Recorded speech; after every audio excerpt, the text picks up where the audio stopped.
ಜನನಿ ಜನ್ಮಭೂಮಿ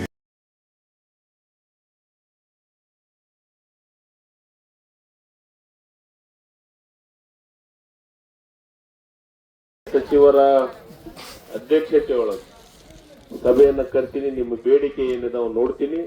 ನೋಡಿ ಸಭೆ ಕರೆದು ನಾನು ಅದ್ರ ಬಗ್ಗೆ ಪೂರ್ಣ ಪ್ರಮಾಣದ, ಯಾಕಂದ್ರೆ ನಾನು ಭೋವಿ ಸಮಾಜದ ಪ್ರತಿನಿಧಿ, ಅಂದ್ರೆ ನಾನು ಅದನ್ನ ಅಂತ ತಿಳ್ಕೊಂಡಿದ್ದೆ.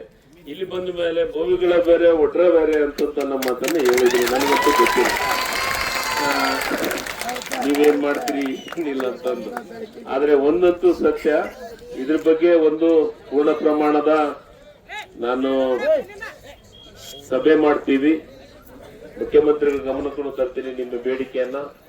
ನಿಮ್ಮ ಬೇಡಿಕೆಯನ್ನ ತಗೊಂಬಂದು ಅದ್ರ ಬಗ್ಗೆ ಕುರಿತು ಚರ್ಚೆ ಮಾಡಿ ನಾವು ನಿರ್ಧಾರವನ್ನ ಮಾಡ್ತೀವಿ. ನಿಮ್ಮ ಬೇಡಿಕೆ ಇವತ್ತು ನೀವೇನು ಬೇರೆ ಊರಿಂದ ಬೇರೆ ಇದರಿಂದ ಬಂದಿದ್ದೀರಿ. ನಿಮ್ಮ ಬೇಡಿಕೆಯ ಬಗ್ಗೆ ಕೂಲಂಕಷವಾಗಿ ಸರ್ಕಾರ ಪರಿಶೀಲನೆ ಮಾಡುತ್ತದೆ. ಧನ್ಯವಾದಗಳು.